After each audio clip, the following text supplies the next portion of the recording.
Hello friends, UPSC mains में high score करना is a guarantee that you will find your name in the final list and also you will get your preferred service and for that आपके mains के answers का proper evaluation होना बहुत important है। और यहाँ पे IAS network with a team of toppers और जिन्होंने लेटेस्ट UPSC के इंटरव्यू दिए हैं they will help you in your evaluation process. For further details contact us और visit our website of IAS network. Thank you. नमस्कार, मेरा नाम अपूर्वा त्रिपाठी है। इस साल सिविल सर्विस एग्ज़ामिनेशन में मेरी 68th रैंक आई है।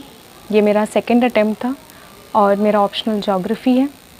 ज्योग्राफ़ी की प्रिपरेशन मैंने सेल्फ स्टडी के थ्रू की है और इस लेक्चर में मैं ये बताऊंगी कि किस तरह ज्योग्राफ़ी में मैंने क्या रिसोर्सेज यूज़ किए, क्या चैलेंजेस फेस किए इस ऑप्शनल में और फर्स्ट अटेम्प्ट से सेकेंड अटेम्प्ट में क्या चेंजेस किए जिससे ज्योग्राफ़ी में मेरे मार्क्स इम्प्रूव हुए।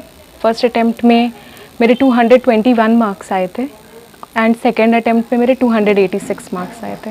तो मेरे सिलेक्शन में ज्योग्राफ़ी का रोल बहुत इम्पॉर्टेंट रहा है। और मैं पहले शुरुआत में ये कहना चाहूँगी कि मैं ये नहीं कह रही कि ज्योग्राफ़ी में मुझे कोई बहुत एक्सपर्टीज़ मिल गई है। मैं बस यही कहना चाहूँगी कि कुछ चीज़ें जो मुझे हेल्प करी हूँ मैं वही शेयर करना चाहती हूँ। अगर वो ट्रायल एंड एरर जो हम इस सब्जेक्ट में करेंगे उसमें आपको थोड़ी हेल्प कर सकें। पहले तो ये कि मैंने ज्योग्राफ़ी सब्जेक्ट क्यों लिया, तो इसके मेन रीज़न्स ये हैं कि ज्योग्राफ़ी जैसे स्कूल में भी पढ़ा था, एक इंटरेस्टिंग सब्जेक्ट है और जनरल स्टडीज़ के काफ़ी पोर्शंस में भी ज्योग्राफ़ी के सिलेबस से कन्वर्ज करते हैं, तो इसलिए ज्योग्राफ़ी का अच्छा ऑप्शनल है। बट इसके काफ़ी चैलेंजेस भी हैं, जैसे कि ज्योग्राफ़ी का सिलेबस बहुत बड़ा है। क्वेश्चन पेपर भी अब जो रिसेंट टाइम्स में आ रहे हैं, स्पेशली पेपर 2 में, वो ज़्यादातर GS बेस्ड क्वेश्चंस आ रहे हैं, तो उसमें ज्योग्राफिकल नॉलेज को यूज़ करना एक अपने आप में चैलेंज है। तो अब शुरू करते हैं कि ज्योग्राफी की प्रिपरेशन कैसे स्टार्ट करें।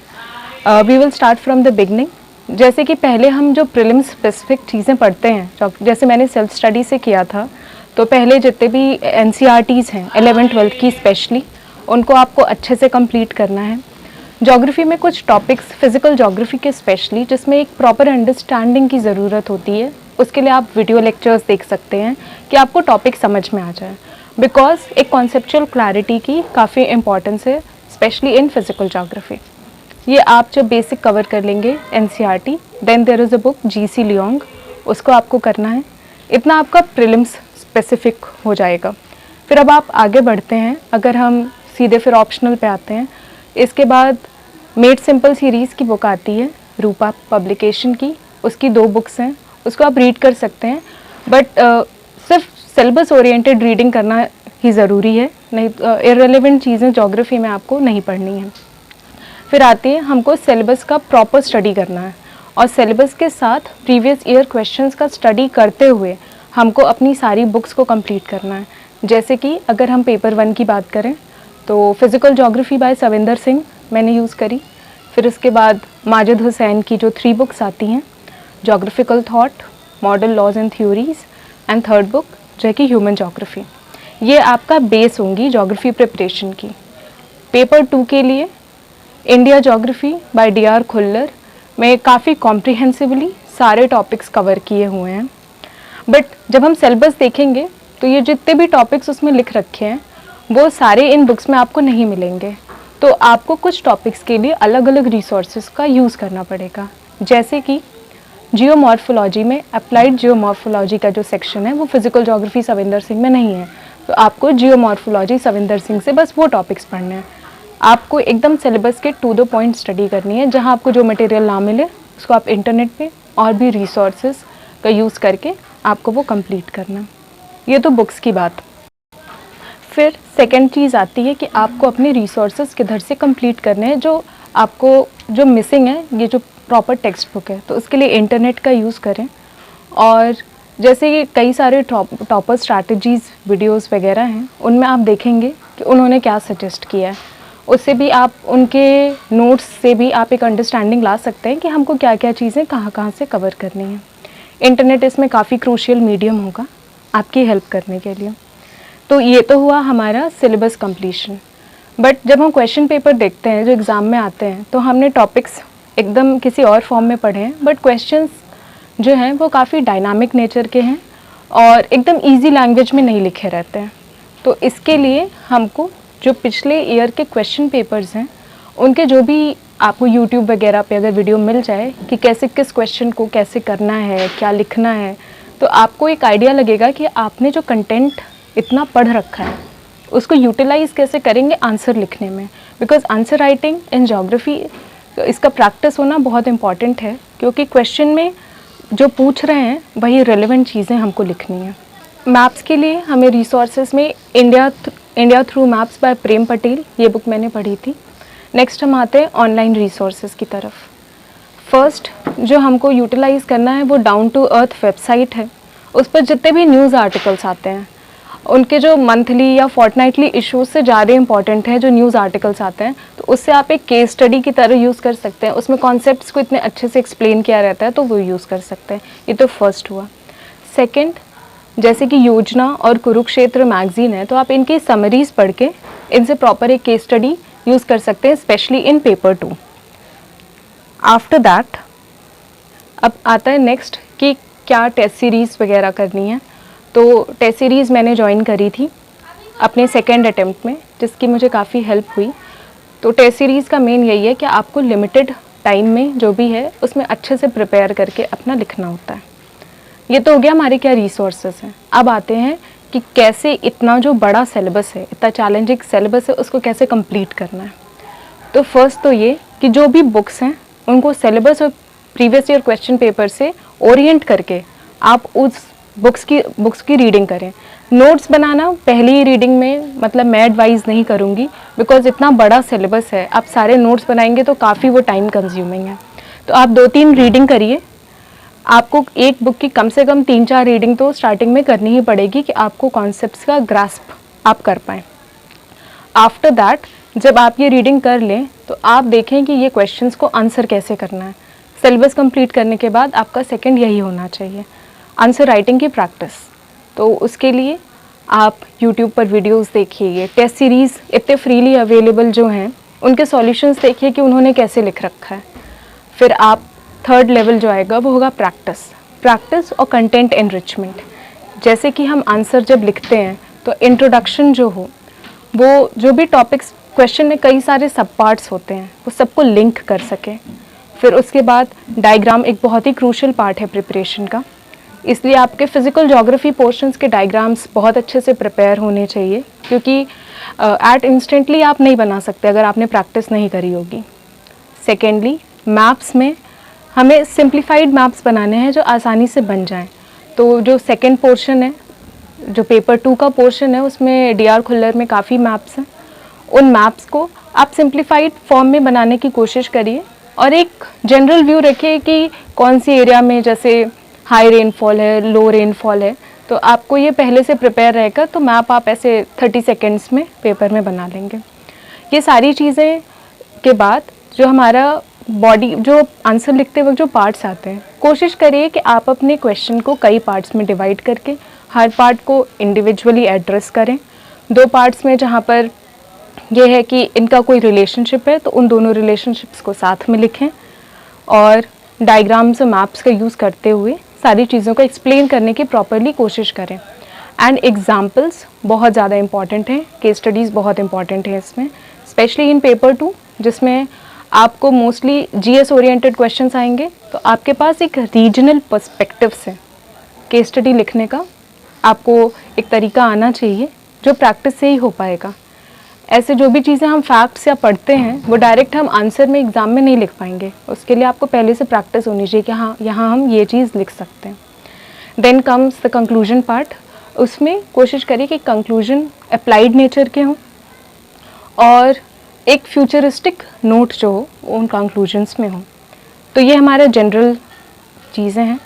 अब मैं जैसे कुछ सजेशंस इन टॉपिक्स, मतलब कैसे हम पेपर को कर सकते हैं ज्योग्राफी को अच्छे से, उस पर मैं कुछ सजेशंस अभी शेयर करूँगी। पहले ये कि जो ह्यूमन ज्योग्राफी का पार्ट है पेपर 1 में सेक्शन B में जो आता है उसको, और जो भी इंडियन ज्योग्राफी का पार्ट है जो ह्यूमन ज्योग्राफी से मैच करता है, आप उनको साथ में प्रिपेयर करें। जैसे कि इकोनॉमिक ज्योग्राफी का पार्ट है पेपर 1 में और उसके करस्पॉन्डिंग जो पार्ट पेपर 2 में है, जैसे कि इंडस्ट्रीज से related, trade, transport and communication से रिलेटेड, इनको आप साथ में प्रिपेयर करें। तो आप ये जब भी क्वेश्चन आएगा पेपर 1 में तो आप पेपर 2 की चीज़ें लिख पाएंगे, पेपर 2 में आएगा तो पेपर 1 के कॉन्सेप्ट्स लिख पाएंगे।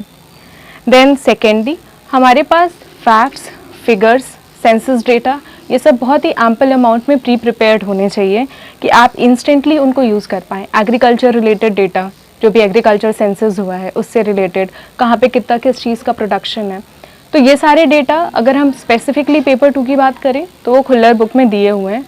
आपको बस एक बढ़िया शॉर्ट में रिपोजिटरी बनानी है जो आपको इन हैंडी रखनी है यूज़ करने के लिए।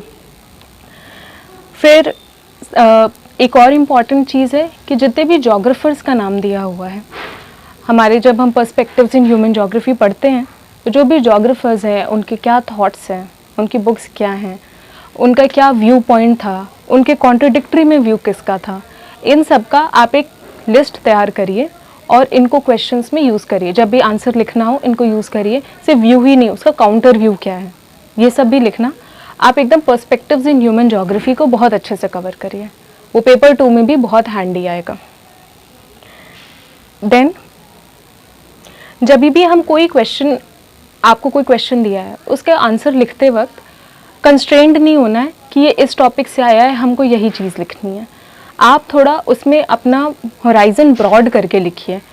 पेपर 2 में स्पेसिफिकली ज्योग्राफी ओरिएंटेड ही लिखिए, but don't be strained by the topic. उसमें आप बाकी चीज़ों को भी यूटिलाइज करके लिख सकते हैं। And then the other thing is, हर टॉपिक की कुछ इंपॉर्टेंट कीवर्ड्स होते हैं, आपको वो लिखना मस्ट है।